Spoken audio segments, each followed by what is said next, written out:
Jamie, there's a bunch of notes that I wrote down about some of the things that have been on my mind. Okay. And to avoid, you ever get to the point where, like, you should have taken your sunglasses Yes, off? that's just what I felt. 10 My minutes eyes ago. felt like I know. So yeah, so what kind of notes you been taking? Beautiful sunset, by the way. It is. I take notes all the time, and some of them I share with you, and I've caught you sneaking into the notes to see what I'm going to be talking about on the next YouTube channel, YouTube videos. And I know you're sneaking in, so it's an act. But essentially, I really wanted to discuss my 2028-2032 candidate of Matthew McConaughey, and why I believe that he's really the candidate that the country really wants and needs. And it's not a political matter. It's about continuity, and it's about universal appeal, and it's about perceptions that need to be broken. And one of the serious perceptions that need to be broken was actually created by Matthew McConaughey, and that's in a movie, A Time to Kill. Have you ever seen To Kill a Mockingbird? Do you know who Gregory Peck is? Yes, and I have seen it and I've read it. All right, well, it's essentially the same character. One is a 90s like psychotic version of the other one, and like, the premise is obviously virtually identical except in reverse. And essentially what Matthew McConaughey did was established a set of rules and laws that basically state, without saying it, that you need to be a lawyer to make a difference or save a human being's life at the beginning, middle, and end of a day. Because it just shows that no one in the courtroom is taken serious except the really pretty boy with the law degree. And it shows that the power of the law degree is much more powerful for those that don't use their degree. And that's the world that we live in today. That young men and women watched Matthew McConaughey do his thing on the screen, were motivated to a point that they want to be the character, but they refuse to do anything that the sacrifices that the character was making are willing to do. And having that piece of paper, and in a world where the world expects you to be Matthew McConaughey, to be the hero, and doing nothing about it, is why we have come here to our society of lawyers that do nothing but block the progress of our humanity. Because without these lawyers, we would have a massive amount of success as human beings. And it's really the modern day legal system that is so self-propelled, which means that the lawyers create their own problems by creating a world where they're needed to do basic transactions. The lawyers themselves create the majority of the problems. Yes. Prosecutors are lawyers, and people in law enforcement are just as much the victims as the criminals, because the lawyers that run the legal system and the criminal justice system flex their nuts against law enforcement just as much as they do against the citizens.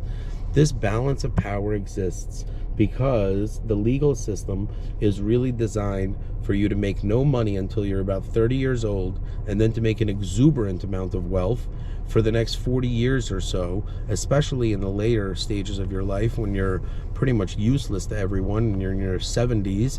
But the modern legal system has judgeships, and old judges go on to work at corporations, and these massive expenses need to be fueled by someone, and that someone is small business owners, because large business owners have their own legal departments and do not spend the kind of money that's required. But small business owners find themselves in endless amounts of conflicts, and it is the attorneys that perpetually push small business owners to conflicts that can easily be resolved without the need for these attorneys. And time, and me as a human being, I've gone through dozens of attorneys, if not hundreds at this point. And one thing that I found constant is that they are dominated by fear and greed, not by the morals that are instilled in them by us as a society. We look at attorneys to be the Matthew McConaughey's because in our world, we are comfortable with those men eventually taking a seat on a bench to judge us as humans. We often forget that the humans that are on the bench used to be lawyers themselves. And if you look at the track record of the majority of the lawyers that are able to take the bench, they are really seriously politically corrupt, ingrained. Do you think we've tolerated the American tolerance? It's all about tolerance. It's about Hollywood's perception and Hollywood reflecting its perception on the masses, and understanding that Hollywood is run by attorneys that are extremely powerful. And there is nothing wrong with what I'm saying. This isn't some weird conspiracy theory. No, this is a meritocracy which is rooted under a guise of no nepotism. But in the reality, lawyers have children and they want them to be lawyers, and they celebrate this. And people don't actually understand that a good attorney should not be an attorney. In this world, we live with perception that attorneys have some sort of a code of ethics that they live by. I, Daniel M. Reeses, with Jamie's help, have taken the time to out horrible attorneys just like Jeffrey Aarons and other people like Richard Trank and Anthony Sedano and the countless other attorneys, David Stevens, Warren Martin, Andre Kadala. There are countless attorneys. My divorce attorney. What were their names? Worst. Julie Katz. Julie Katz. The other one I won't mention. She was the worst. So this woman, Julie Katz, I personally saw that she not only refused to meet with Jamie, she refused to do anything that Jamie had requested of her as a client. But one thing that Julie Katz, what's the name of their law firm? Sarno DaCosto. All right, so if you're in Sarno DaCosto, you know who to sue. Me, Dan Reeses. You have the biggest door I've ever seen. And the hinge, it's a Fitzjigger. Only a Fitzjigger can handle. It is. I have such door envy because I have a big front door. Because my head can't fit in a normal size doorway, so I needed to have a large doorway. But I've only seen a door bigger than mine at the offices, and when they go out of business, not if, but when they go out of business, I want to be there to buy that door, or like somehow utilize that door. Seriously, that door is enormous. That door is like my goal in life is to own that door. That door, that not like a different door. I want that door. I'll build a house just so I could open half of it with a door. Like that's how big the door is. But I digress. I digress on purpose because Matthew McConaughey is an actor. He is not an attorney, but we in the entire world believe that that character that he plays is a hero. Even though everyone in the audience, that's watching it knows that what those men did is absolutely horrible. The atrocities that are presented in front of a tolerant town is just not something that is realistic. I don't see that type of scenario being actually cared for by a white guy that looks like Matthew McConaughey.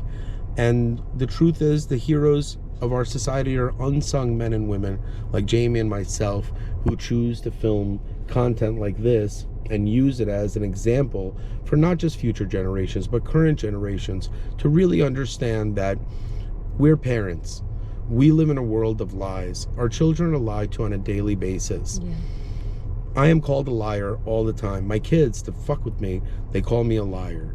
So even though I film this channel, even though I do everything I can, we have a responsibility as human beings and as parents to dispel some of these lies and to really cut through the BS and talk about the basic subjects that will help people, like suicide that people don't want to discuss, gambling and how horrible it is to watch professional athletes promoting an addictive process like gambling. I can't believe social media melting the brains. It's marketed.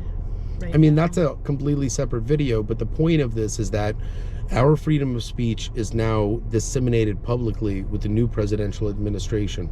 But I want to remind everyone that I've been filming content with good old Jamie over here for over 4 years, which is unfiltered, unedited, and documented to a point where the algorithm was not able to cancel me no matter what I said, as long as I didn't lie.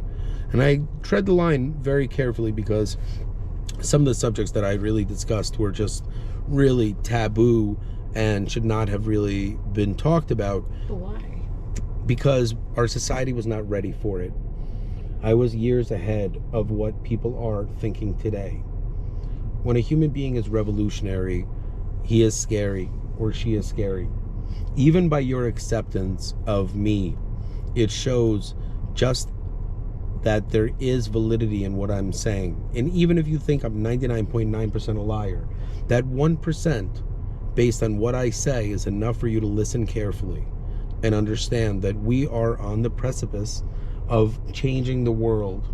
We have walked into a digital world while still remembering what a corded phone is.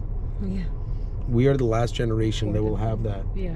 You will have to really go into diving into history, which a generation of instant gratification and constant information at their fingertips simply does not want to fill their brain with. Our children find themselves entertaining themselves in repetitive content that does not stimulate their brain to a growth point, but rather to a infinity symbol point, where there are basically mental masturbation that is going on. Like keeps their brain like going. That's it. That's all it is. There's no actual growth, because they do not fail, and everybody knows you cannot learn without failing. So we live in a society of over-tolerance and acceptance of failure. What we get, we will see tomorrow. The rest of what I have to say, I will save to see if Judge Sidney Stein has the strength to represent 300 million Americans and their viewpoints towards corruption and general disgust that we have towards the political and the justice system that has simply festered into allow a piece of garbage like Menendez to even exist. I'm out.